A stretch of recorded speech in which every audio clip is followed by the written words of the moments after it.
All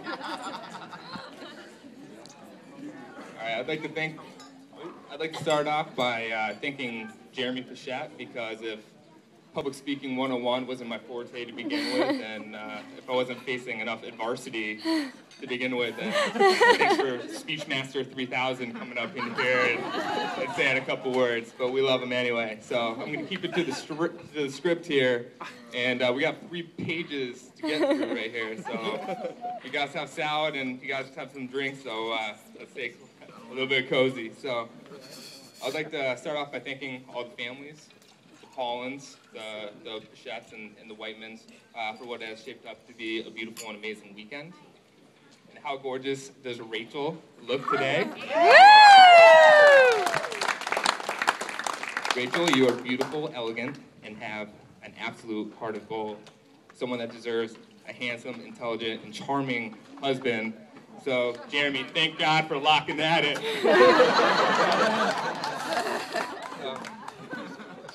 I met Jeremy 10 years ago during our freshman year of college, and I've known Jeremy as a friend, a roommate, a classmate, a John Madden arch nemesis that turned into an ally, a partner in crime, a world-traveling bud, but I would say I mostly know him as a brother. It seems like yesterday we were in the dorms, jumping from one bed on one side of the room to the other's bed on the other side of the room, just to see if it was possible. Or we were gearing up to get our pump on at FitCorp, one of Boston's classiest workout establishments. Or we were taking one of our many trips to the Suffolk cafeteria, listening to Diane and her sweet words say, "I only charge you for the pizza." I got you, boo. Take it around, you got that, boo.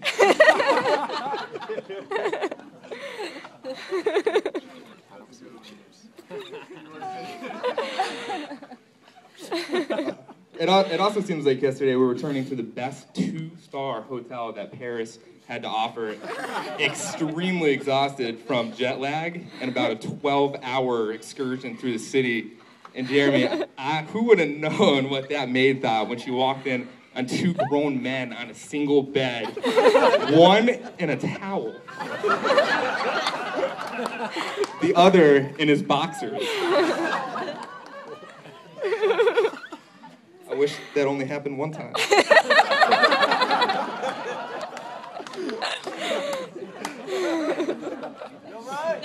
My friendship with Jeremy has brought a lot of great experiences, a ton of memories, and more inside jokes than one could count. But when I think about my favorite times with Jeremy, they're not these overly exciting moments. It's actually just the 2 of us just throwing a ball around, just playing catch. We've lived together, traveled together, grown together, yet I find my favorite times are just playing catch. Playing catch on the commons, in the street of Boston's, and the beaches of Surfer's Paradise, or even the beaches here in San Francisco. Page break.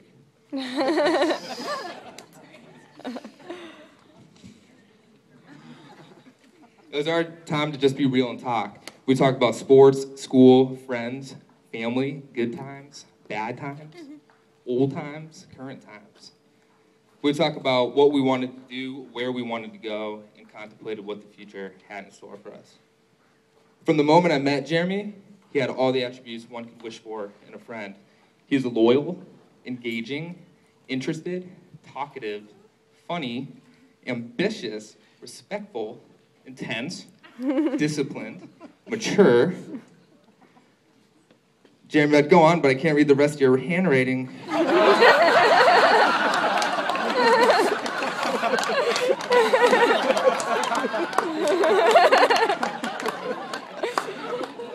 But of course, these are all attributes that made Jeremy a natural candidate for the U.S. Coast Guard.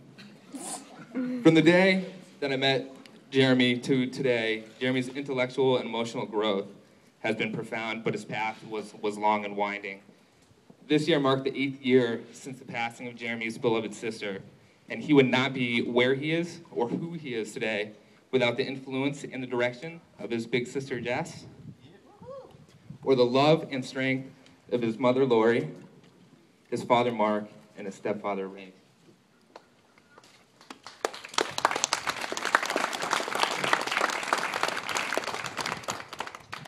I believe Jess bestowed to Jeremy the lessons of significance, meaning, and purpose, things he looks for in every day. I love him because he truly values the relationships he holds with his friends to the point where it makes things a bit awkward. I remember when he started finishing conversations by saying, "I love you," which I wasn't used to hearing, as a guy. But when he says it, I know that he really means it, and I hope he realizes that I mean it too when I say it back to him.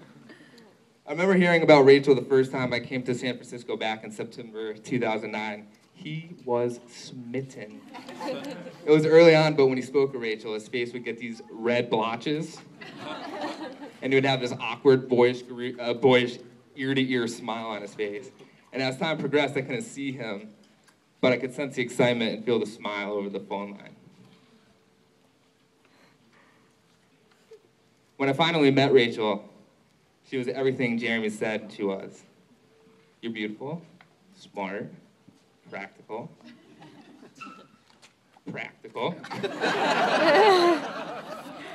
Funny, but it was none of these things alone that made me realize that you were the one for him. I realized you were the one for Jeremy after visiting him on a Coast Guard trip in Yorktown, Virginia. And we were having a beer together, and Jeremy was doing what he normally does, telling me reasons why he's the founder and CEO of the Rachel Paulin Fan Club, which I've heard many times. But I remember him telling me a conversation that he had with Rachel about how upset that he would never be able to introduce his big sister Jessica to Rachel. And in that moment, Rachel opened his eyes to how affected she was that she would never be able to meet the person that influenced Jeremy in so many ways and shaped him into the man that he is today. In that moment, Jeremy realized that he had someone to share these moments with. Rachel, you truly understand him. You get him. You comfort him, and you bring him more happiness than he ever thought was possible. Jeremy, personally, professionally, otherwise, I'm prouder of you than you could ever imagine. You came to San Francisco 3 years ago, a single young guy. And who would have thought that you would return 3 years later to Boston as a married man? Rachel, you were born, raised, educated, and began your adult life here in Vallejo. So I am more excited for you than you can imagine that you'll be starting a new adventure in a new town. And who best to share it with than the best man in the world? Jeremy, Rachel, I love you guys.